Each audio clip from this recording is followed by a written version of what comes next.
This is AT.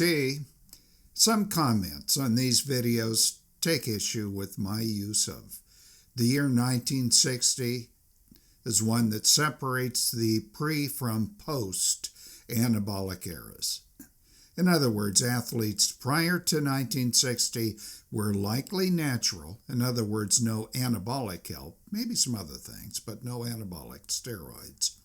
And those after 1960 were and remain likely on steroids. Now, ET maintains that while it is possible that some pre-1950s American athletes, in particular bodybuilders and weightlifters, knew of and even fewer took anabolic steroids, the great majority of them, and I'm talking 98-99%, neither knew of nor took steroids.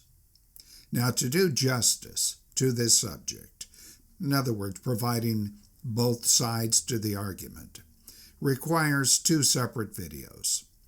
In this one, the first, I'll explain why my thesis that pre-1960 athletes should be assumed to be natty or natural is incorrect. Now, in the second video, I'll attempt to prove that pre-1960 athletes should be assumed to have been natural. Okay, let's examine the reasons why E.T.'s argument that pre-1960 athletes were natural is incorrect. Point 1. Now, this requires a short trip down memory lane.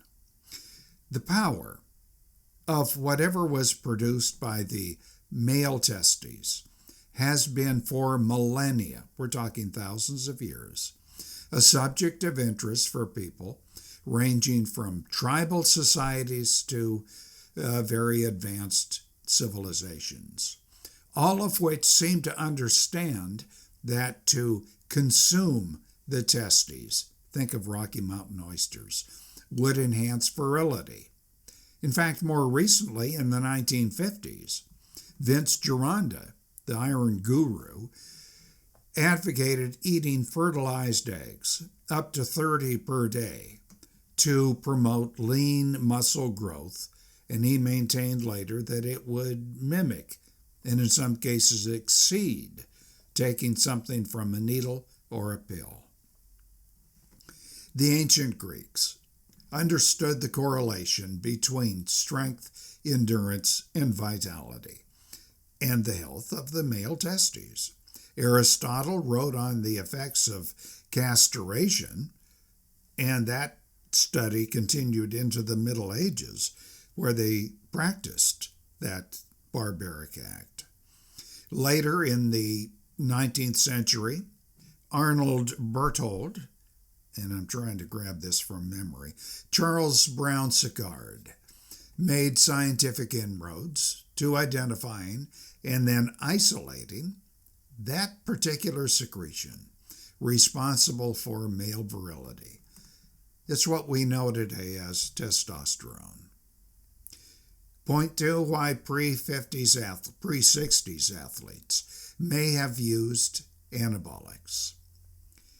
A baseball player, in fact a Hall of Fame major league player, named Pud Galvin, in the late 1880s was administered one dose of Brown-Séquard's concoction. It had been taken, I think, from a monkey. He took it prior to a game. As far as I know, simply one dose. Point 3, why E.T. may be wrong.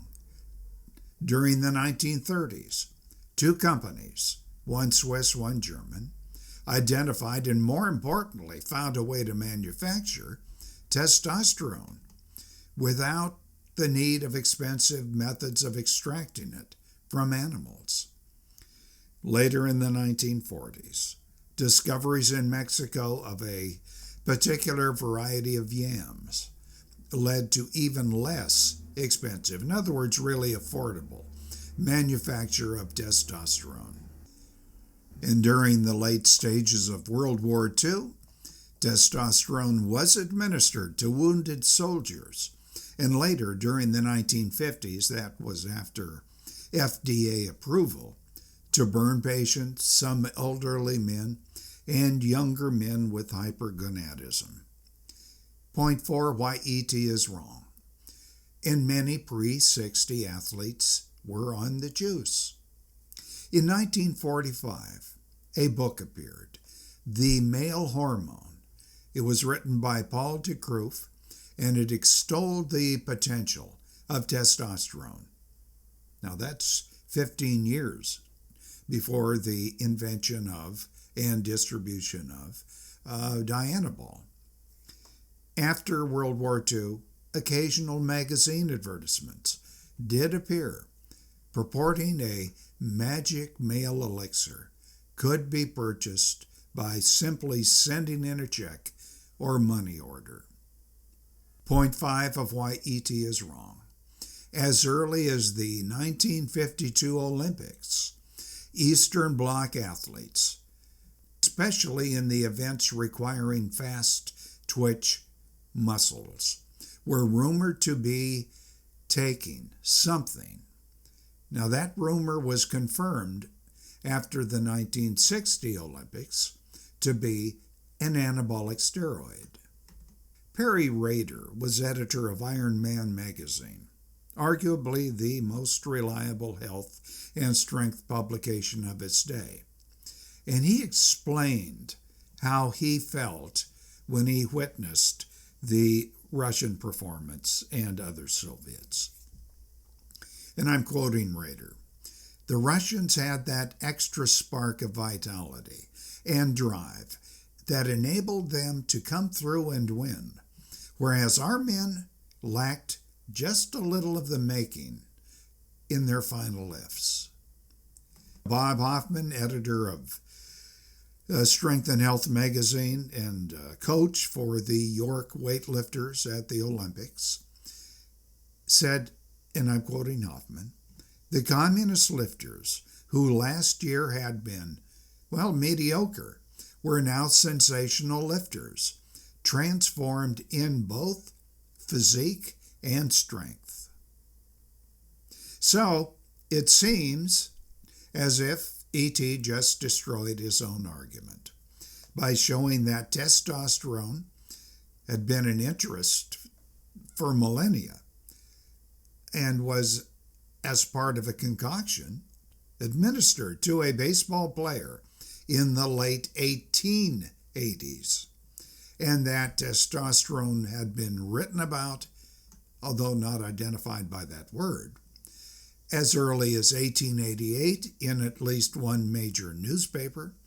It had been written about and identified as testosterone in a 1945 book, and it was advertised, maybe, in post-war magazine ads.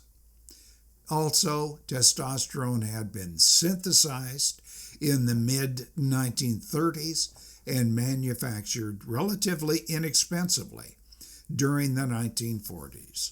We know it was used by Soviet bloc countries, perhaps as early as the 1952 Olympics, very likely during the Olympics in 1956. And one other thing, at least one bodybuilder, perhaps as early as the mid to late 1950s, was said to have admitted that he used an anabolic steroid prior to competition.